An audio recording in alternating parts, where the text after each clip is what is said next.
So good morning. আমাদের সান্দাকফু রাইডের first video. আমি আর কলকাতা থেকে শিলিগুড়ি আসার কোনো রকম ভিডিও দিইনি, কারণ কলকাতা শিলিগুড়ি রুট মোটামুটি আমরা সবাই জানি। এখন সকালে আমরা বাগডোগরা থেকে চেক আউট করে বেরোলাম সবে। বাইক একটু ফগ লাইট আর উইন্ডাসটা একটু সমস্যা হচ্ছিল, সারিয়ে নিলাম। তো এখন আমরা যাচ্ছি নেপাল বর্ডারের দিকে। মেনলি দুটো কথা বলে রাখার এই ভিডিওটা, আমি জাস্ট শর্ট একটা ভিডিও বানিয়েছি জাস্ট ফর ইন্ট্রোডাকশন। কারণ আমি এর আগের যে ভিডিওটা দিয়েছিলাম সেটা আমি অনেকটা আগের একটা ভিডিও আমি দিয়ে দিয়েছি। তো এটা থেকে শুরু আমাদের সান্দাকফু ব্লগিং এর ফার্স্ট ভিডিও। তো দাদার থেকে জিজ্ঞেস করে নিচ্ছি যে এদিক দিয়ে যায় কিনা পানি ট্যাঙ্কি, কারণ আমরা পানি ট্যাঙ্কি হয়ে বর্ডার ক্রস করে নেপাল ঢুকবো। সামনে পড়ে সান্দাকফুর। ওখানে যদি আমরা সান্দাকফু তোমরা যেতে চাও নেপাল হয়ে, অনেকগুলোই বর্ডার আছে, বাট আমরা যেটা করেছি আমরা বাগডোগরা স্টে করে বাগডোগরা থেকে পানি ট্যাঙ্কি ক্রস করে আমরা নেপাল বর্ডার দিয়ে ঢুকেছি। পানি ট্যাঙ্কি বাগডোগরা থেকে 12 কিলোমিটার ডিস্টেন্স অ্যাপ্রক্স, আমি দেখেছিলাম যেটা সাইন করে, তো যতটা এক ঝলক দেখেছিলাম।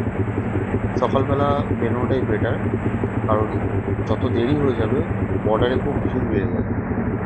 কারণ সারাদিনে প্রচুর লোক এপাশ ওপাশে যাতায়াত করে, ওপাশ থেকে নেপাল থেকে বর্ডার ক্রস করে এসে অনেকে শিলিগুড়ি বা গ্যাংটক ওদিকে চলে যায় কাজের সূত্রে, হোটেলে দিয়ে অনেকে এসব জায়গাতেই কাজ করে, যেটুকু আমি এখান থেকে জেনেছি, যেটুকু কেউ যদি জিজ্ঞেস করে জানা যায়। তো এদিক থেকেও প্রচুর লোক ওদিকে যায়। সকাল সকাল বেরোলে বর্ডারটা ফাঁকা পাওয়া যায়, কারণ বর্ডারে চেকিং থাকে, ওই টাইমটা অনেকটা টাইম পেলে লাইন পড়ে যায়। তো যাই হোক, এই রাস্তাটা এখন সোজা যাচ্ছে পানি ট্যাঙ্কির দিকে। হ্যাঁ, পানি ট্যাঙ্কির দিকে যেতে অনেকে যে ভুলটা করে, সবাই হাইওয়ে ধরে ঘুরে যায়, ওদিকে রাস্তাটা খারাপ থাকে। আরেকটা শর্ট রুট আছে, একটা সরু গলি পড়ে বাঁদিকে, গলি বলতে রাস্তায় ছোট রাস্তা, তো আমরা ওই রাস্তাতেই যাবো। তো নেক্সট ভিডিওতে আমি রাস্তাটা কিছুটা তোমাদেরকে দেখিয়ে দেবো, দিয়ে তারপরে বর্ডার ক্রস করে ওদিক থেকে কীভাবে আমরা যাতায়াত আর কনসার্টটা নিচ্ছি, সেটা যতটা আমার ভিডিওতে আমি তুলতে পারবো ততটা ভিডিও আমি তোমাদের কাছে শেয়ার করব। তো এই ইন্ট্রোডাকশন ভিডিওটা এইটুকুই। এর পরের ভিডিওতে আমি আসছি বর্ডার ক্রস করা নিয়ে, অ্যান্ড আফটার দ্যাট পরপর আমি যেভাবে গেছি, অ্যান্ড ইনক্লুডিং দিস এই রাইডে কত খরচা পড়েছে আমাদের, কোন হোটেলে কীভাবে ছিলাম, নেপালে গিয়ে কী কোথায় থাকবো, সব আমি তোমাদেরকে এই ব্লগগুলোতে পরপর দেখাতে থাকবো।